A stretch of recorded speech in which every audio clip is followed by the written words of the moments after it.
तो मैं ममता के साथ स्वागत करती हूँ आपका अपने नए ब्लॉग में। तो गाइस अभी बजे हैं शाम के 5 और मैं अपना ब्लॉग स्टार्ट कर रही हूँ शाम के 5 बजे से। अचानक से हमारा प्रोग्राम बना कि हम लोग जो है अभी भागवत सुनने के लिए मंदिर जा रहे हैं। और ये आगे से मम्मा दीदी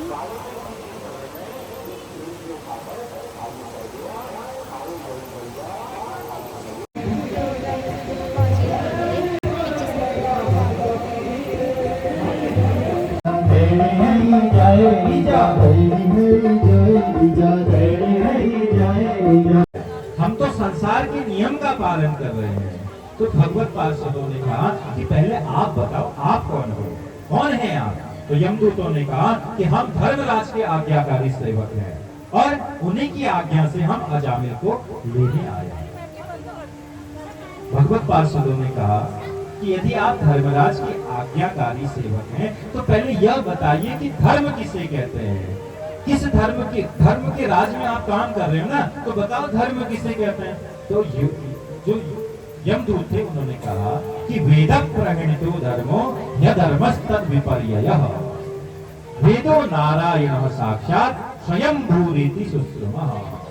वेद जिन कार्यों का विधान करते हैं ना उसको धर्म कहा जाता है। जो वेद के अनुकूल हम जिन कार्यों को करते हैं उनको धर्म कहा गया है और वेद जिनका निषेध करते हैं उनको हम अधर्म कहते हैं। और वेद क्या है? साक्षात भगवान नारायण का स्वरूप है और भगवान का श्वास प्रश्वास है। तब विष्णु पार्षदों ने कहा यमदूतों, यदि वेद साक्षात भगवान विष्णु का स्वरूप है तो इस अजामिल ने तो अपने मृत्यु के समय भगवान नारायण का स्मरण किया है। और वेदों में कहा गया है कि पतितः स्खलितो भग्नः संदष्टस्तप्त आहतः हरिरित्या वसेनाः पुमान्नर्हति यातनाम्। अरे कोई भी मनुष्य अगर गिरते समय, पैर फिसलते समय, अंग जल जाने के समय, भंग होने के समय, सांप के डसने के समय, आग में जलने के समय, चोट लगने के समय और यदि विवस्था पूर्वक भी अगर भगवान हरि का नाम उच्चारण कर लेता है तो उसे यम यातना नहीं मिलती है। जैसे आग का स्पर्श कर लेने पर जाने अनजाने में भी वह आग हमें जला लेगी, जलाएगी, उसी प्रकार ऐसे अगर भक्त जाने अनजाने में भी उस परम परमात्मा परमेश्वर भगवान नारायण के नाम को लेगा तो वह मुक्ति को प्रदान करने वाला होगा। स्वामी तुलसीदास जी रामचरितमानस में कहते हैं, आय कुहाय अनख आय सबू, आय कुहाय अनख आय सबू, नाम जपते मंगल ऋषि दसभू, नाम जपते मंगल ऋषि दसभू, नाम जपते मंगल ऋषि दसभू, नाम जपते मंगल ऋषि दसभू।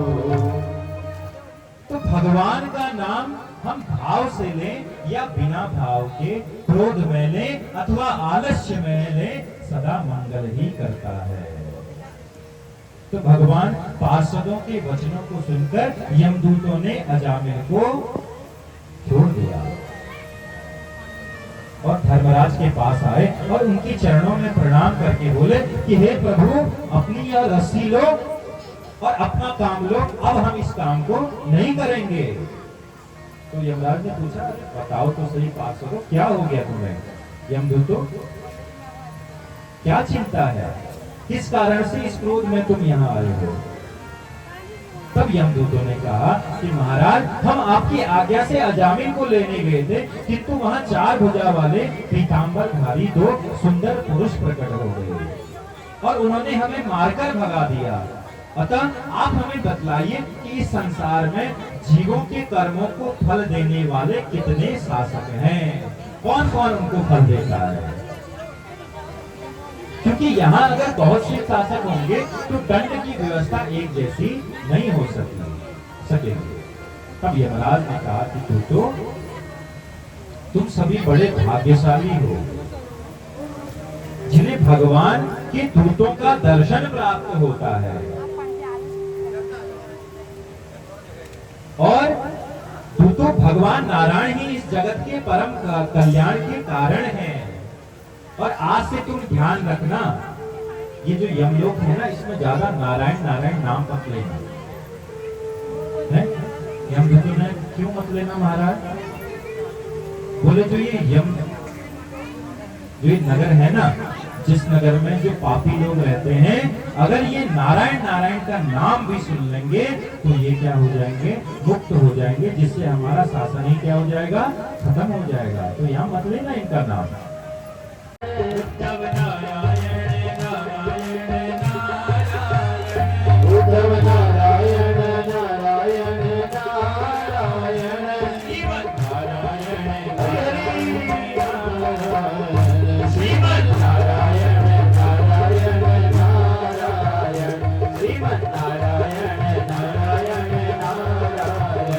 राधा कृष्ण भगवान की जय। इस प्रकार अजामिल ने नाम के प्रभाव से वैकुंठ लोक को प्राप्त किया।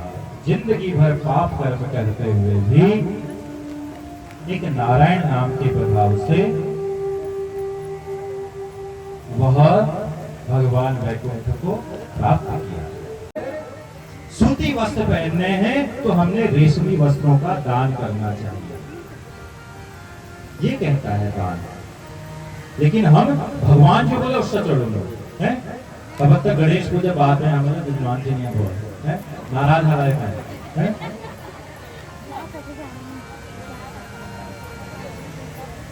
तो गणेश जी वस्त्र लियाओ कोनी, तू लाल लाल जो छोई हो छौ पूजनी कपड़े ले होंगे ना, हम जजमान तो बढ़िया थे हैं? तो ऐसा लाते हैं। अरे जिस भगवान ने हमको यहाँ भेजा है, जिसकी वजह से हमको ये धन और संपदा हमको मिली है, तो वो उस भगवान के लिए हम एक वस्त्र का टुकड़ा नहीं भेंट कर पा रहे। तो इससे बड़ी ग्लानि की बात क्या हो सकती है? तो जितना अपना अच्छा खाए उसी प्रकार भगवान को भी भोग लगाए। दोस्तों आज की कथा पूरी हो गई है और अभी सब लोग आरती और प्रसाद लेके घर को जाने लगे हैं। तो हम भी थोड़ी देर रुकते हैं, एक दो बजे जाने के बाद चलते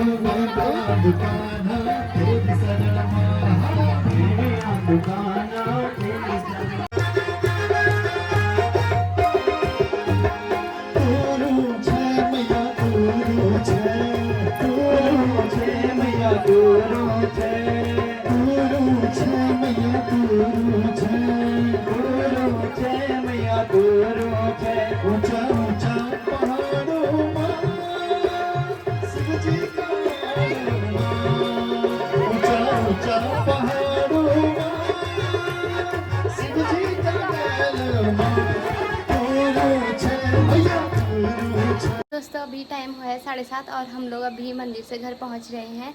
तो इस व्लॉग को यहीं ख़त्म करते हैं, मिलते हैं आपसे जल्दी ही नेक्स्ट व्लॉग में। तब तक के लिए बाय।